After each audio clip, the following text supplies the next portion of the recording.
man. I do what I do. I appreciate you for letting me know, for validating me and letting me know you learned something. Now, here's the thing, okay? And we're gonna put a bow on this and let you all go for the evening. It's been a long seminar. We're not even having lectures anymore. We having seminars.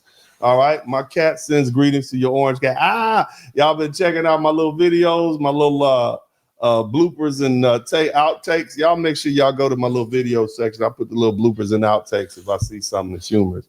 We still need a good laugh. That's another thing about Black people. We've always managed to find humor in things, and we always willing to celebrate. You understand me? Don't let this system get y'all down, and don't let these people have you feeling down. We're gonna laugh at the pain, and we're gonna sing we're gonna sing it. We're gonna sing through our souls. You understand me? Don't let these people take you down. Like I said, I wasn't feeling so hot when I started tonight, but talking to y'all got me inspired. So I thank all the saints out there, all the beautiful people who send me their energy, man. Y'all keep me going. But anyway, let's do this, man. Look, check this out. So one of the greatest mistakes that these immigrants, shout out to, so I got 36 super chats. Who else? Penny, thank you, baby girl. I appreciate it. But let me get one of the greatest mistakes that these immigrants, both Black and brown communities made, was focusing on assimilation rather than self-sufficiency. You see, the mistake of depending on white America. Instead of building their own economies and banking systems and industries, they relied on the white industries. And what did they do with their money? They sent their money home. See, instead of creating their own independent education networks that they fought to be included in white schools. Remember when I talked to y'all and I explained to you that white Hispanics, Latinos, Mexicans wanted to be reclassified as white so they can then run up in the white folks' school instead of building their own? Because they were sending their money home. You see? Instead of creating political movements for their own self-interest, they tried to align, they wanted to be absorbed into the Democratic and Republican power structures. See, they had this false belief in whiteness as a safety net. And many immigrant groups believed that whiteness was something they could earn through assimilation and in the white culture and voting conservative and aligning themselves with the Republican Party. And before that, being, painting their hair blue and green and purple. And all the while, they distanced themselves from foundational Black Americans and dismissed our struggles and said slavery was, 700 years ago. And, y'all need to get over it. Somebody type get over it in the chat room. That's what they told us. They said, get over it. Slavery was old. Get over it. Didn't they tell us that? That's what they told us. Instead of recognizing that whiteness is a closed door club, they spent decades trying to force them white folks to let them in their system that was designed to exclude them. And now, as this racial climate has shifted, and y'all saw it for yourself, these same folks are realizing that whiteness or being white adjacent or their white allies was only temporary. Shout out to Cody Marshall. It was conditional at best. It was disposed. Look, you know how Kevin Samuel said, what did he say? Average at best. It was conditional at best. Okay, that's what it was. And let me finish. It was disposable at worst. You see?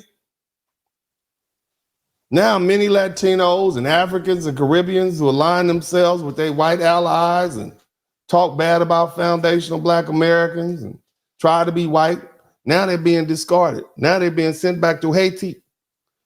They're being deported back to Jamaica. They're being sent back to Nigeria. Understand? Or back to Mexico. See, Donald Trump has revealed the cold truth like a winter storm. Whiteness uses non-white groups when it's convenient, then discards them when they no longer need them. Let me rehash this.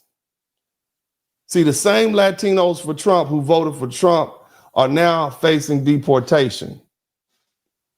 And if not, then their families and their relatives. 61% of these folk voted for Trump, thinking that aligning with whiteness and conservative politics would protect them. They believe that if they were anti-Black, pro-law enforcement and vocal about being hardworking immigrants, right, they would be safe.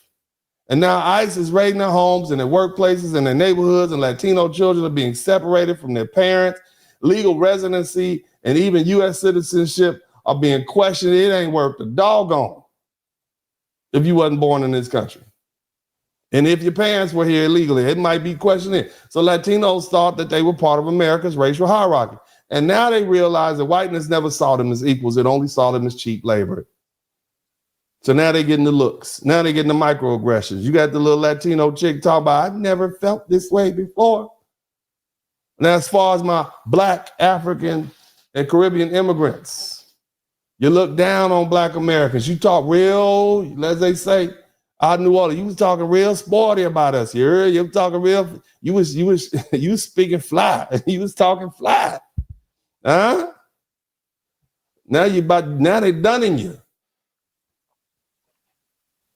You purposely distance yourself from the same foundational Black Americans who make it available for you to come to this country.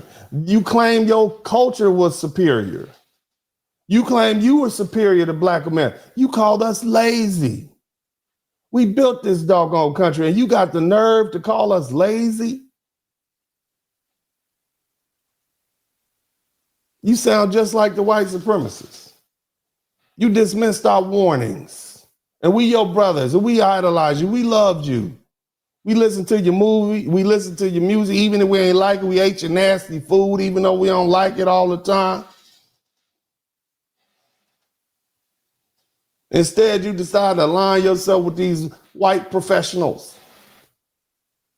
believing that your accent and your foreign degrees was some kind of shield from racism. I don't give a damn about that. Instead of building a strong bond with us, your kin, instead of falling in and helping us build a stronger political and economic structure in America, you just tried to ignore us and include yourself in the white, and you wanted to distance yourself from us. And then you got the nerve to let us know you don't even like us.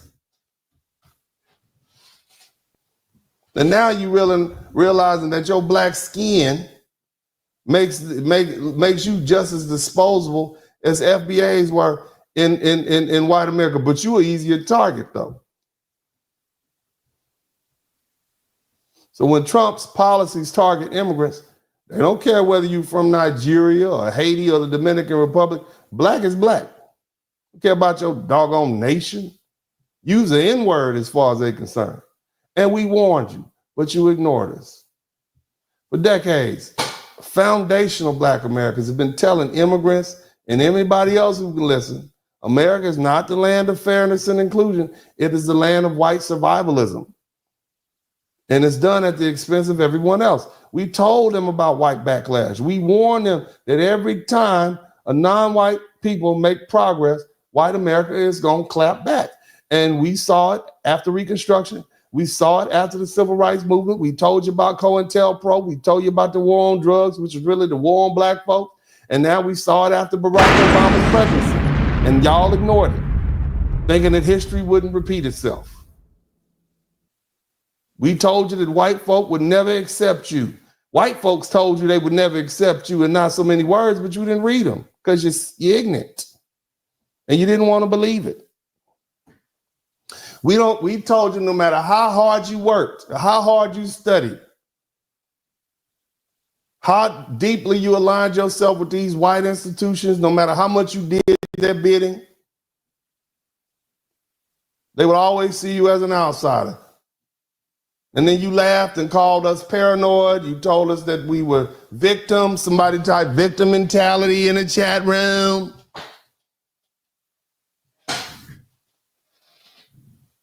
They believed that they spoke Spanish, had a different accent, or weren't descended from us, enslaved Africans, slaves, us Akatas.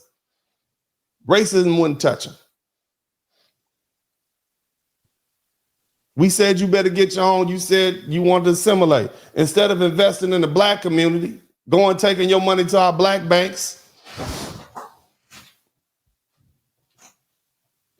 you poured your money in the white banks that historically discriminated against Black and brown people. Instead of supporting black businesses, you fought for inclusion in white corporations.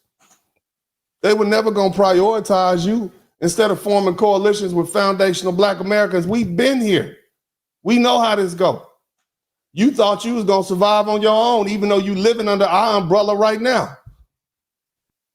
And now you suffering the consequences of your decisions. Now you're looking at black people for help. But we booked. As the ladies say, when they go to the salon, we booked and busy. And then what the ladies say? Trying to get that hair appointment. So as the mass deportations and the economic discrimination and the racial violence increase, immigrants who once dismissed black struggles are now going to be looking to black America for support. Hey, let me tell you something. Look, you can expect nothing from us.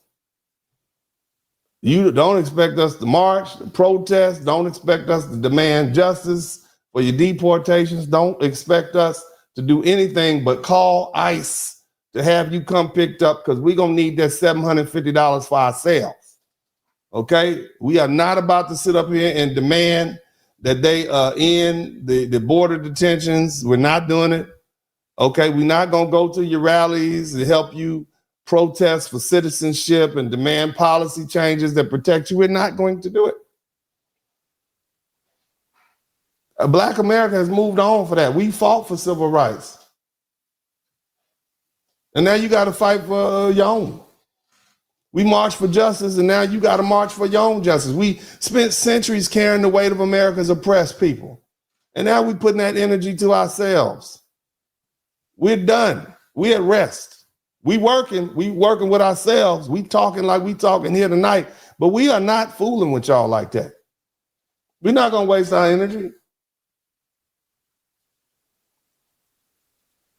Especially people who don't listen to us when we warned you already, especially people who are racist towards us or tribalistic. Why would we help you? Why would we protest for groups who dismiss our struggles?